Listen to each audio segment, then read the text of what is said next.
perkenalkan, nama saya Sidiki M. Nurhak, NIM saya 07241021. Saya dari program studi Teknik Sipil 24. Di video kali ini saya akan menjelaskan apa itu geomatika dan sistem informasi geografis. Jadi di sini terdapat beberapa outline dan yang pertama itu ada geomatika, yang kedua ada SIG, ya lalu ada pekerjaan geomatika di bidang geoteknik, lalu ada pekerjaan geomatika di bidang struktur, lalu ada pekerjaan geomatika di bidang transportasi, lalu ada pekerjaan geomatika di bidang hidroteknik, lalu ada alat, aplikasi, dan yang terakhir itu ada kesimpulan. Jadi geomatika sendiri itu adalah suatu bidang ilmu yang mempelajari pemetaan suatu daerah, poligon, dan kontur permukaan bumi. Adapun geomatika dalam teknik sipil itu sendiri yaitu mengintegrasikan berbagai teknologi seperti survei pemetaan, sistem informasi geografis atau yang biasa disingkat sebagai SIG, fotogrametri, dan penginderaan jauh untuk mendapatkan data geospasial yang akurat. Lalu ada SIG. Nah, SIG itu adalah sistem yang digunakan untuk mengumpulkan, menyimpan, mengelola, menganalisis, dan menampilkan data yang berhubungan dengan lokasi atau posisi geografis di permukaan bumi. SIG itu sendiri menggabungkan data spasial atau peta dengan data non-spasial atau atribut untuk membantu dalam mengambil keputusan di berbagai bidang, termasuk teknik sipil, perencanaan kota, lingkungan, dan manajemen sumber daya alam. Nah, lalu komponen utama SIG sendiri itu ada hardware, ada software. Untuk hardware sendiri itu ada komputer, server, GPS, dan alat pemetaan lainnya yang digunakan untuk mengolah dan menampilkan data geografis.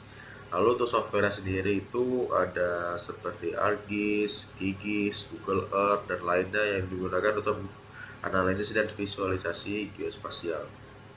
Nah, fungsi dan manfaat SIG sendiri itu adalah pemetaan dan visualisasi. Yang berarti menyajikan data dalam bentuk peta yang digital yang sudah ada data geografisnya. Lalu yang kedua ada analisis spasial. Lalu ada perencanaan mengambil keputusan, yaitu membantu dalam perencanaan tata ruang kota, transportasi, dan mitigasi bencana. Lalu ada manajemen sumber daya yang biasa digunakan dalam pemantauan hutan, lahan pertanian, dan air tanah. Lalu ada pemantauan lingkungan, menganalisis dampak perubahan iklim dan pencemaran lingkungan. Nah, di sini terdapat pekerjaan geomatika di bidang geoteknik. Nah, dalam bidang geoteknik sendiri itu geomatika berperan penting dalam pemetaan, pemantauan, dan analisis kondisi tanah serta struktur bawah permukaan. Nah, berbagai pekerjaan itu yang pertama adalah survei topografi dan pemetaan geoteknik. Nah, dia itu membantu dalam analisis stabilan lereng dan pemilihan lokasi konstruksi. Lalu yang kedua ada monitoring pergerakan tanah dan struktur. Dia itu digunakan dalam proyek bendungan, terowongan, dan gedung tinggi untuk menghindari resiko kegagalan struktur. Lalu ada pengukuran, deformasi, dan subsiden. Dia itu sendiri berguna untuk infrastruktur seperti jembatan, bendungan, jalan tol, dan membutuhkan stabilitas tinggi. Nah, dari keempat itu ada pemetaan tanah dan geologi. Nah, dia itu sendiri berguna dalam menentukan daya dukung tempat untuk proyek konstruksi.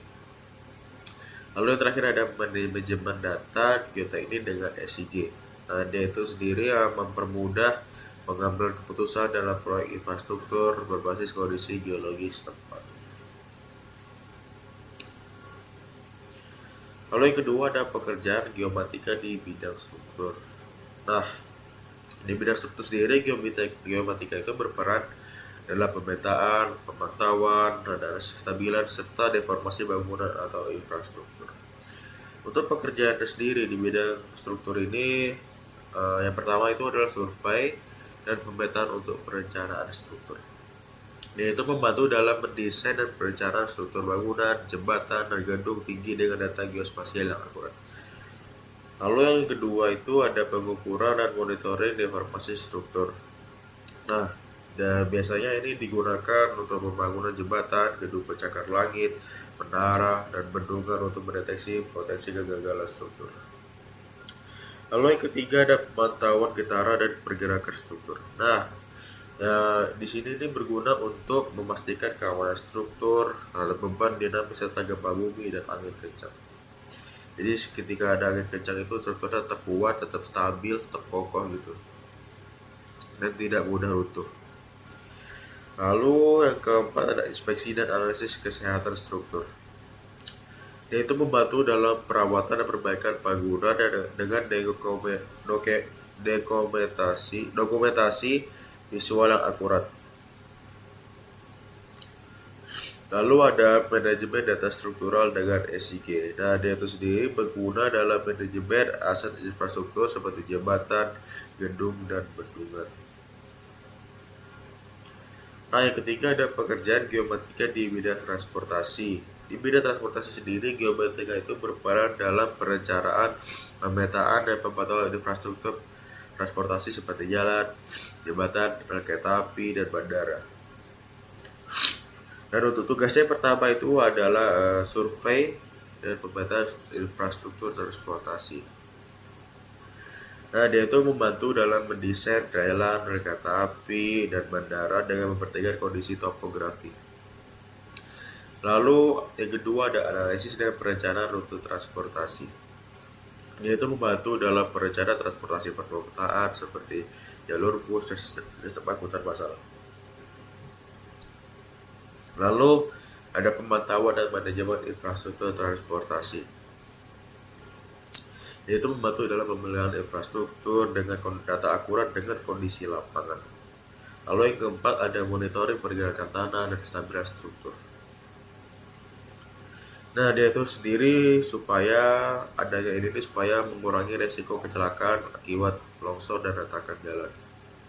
Lalu yang kelima adalah manajemen lalu lintas dan navigasi.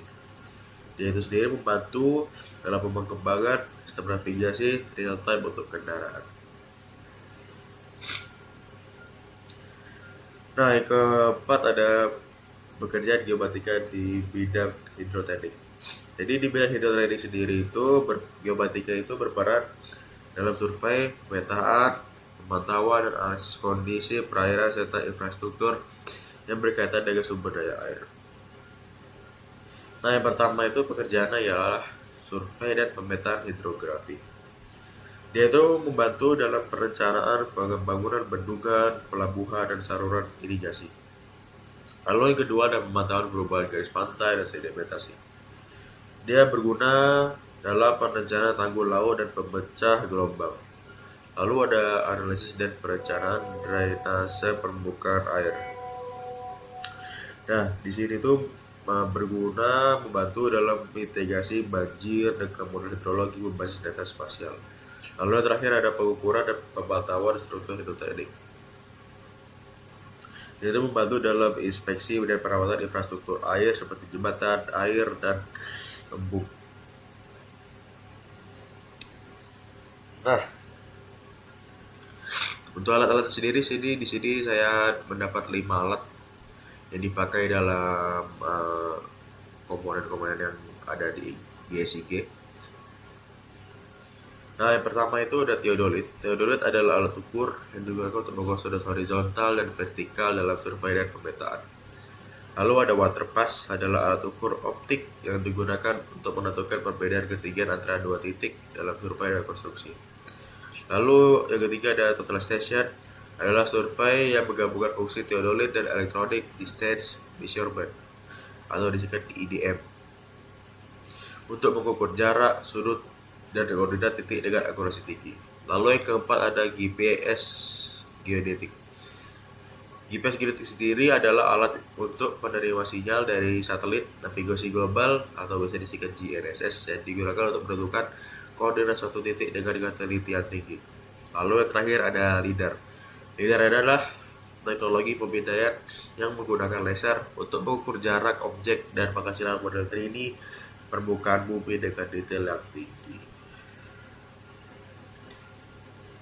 Nah, untuk aplikasinya sendiri di sini ada dua. Yang pertama ada AutoCAD dan yang kedua ada ArcGIS. Untuk AutoCAD sendiri itu ada aplikasi khusus civil 3D ya, yang biasa digunakan untuk infrastruktur berbasis data spasial dalam SIG. Dan untuk ArcGIS sendiri adalah perangkat lunak yang digunakan untuk analisis, pengelolaan, dan visualisasi data geospasial. Nah, setelah apa yang sudah semua saya paparkan tadi, saya mendapat kesimpulan bahwa GSI itu sendiri adalah kombinasi antara ilmu geografi dan teknologi informasi untuk mengelola, menganalisis, serta memvisualisasikan data berbasis lokasi, serta menggunakan analisis spasial untuk berbagai bidang seperti pemetaan, tata ruang, mitigasi bencana, transportasi, serta lingkungan yang dapat meningkatkan efisiensi dalam pengambilan keputusan berbasis lokasi. Mungkin segitu saja materi-materi dan dapat saya paparkan. Mohon maaf bila ada salah kata. Saya tutup. Wassalamualaikum warahmatullahi wabarakatuh.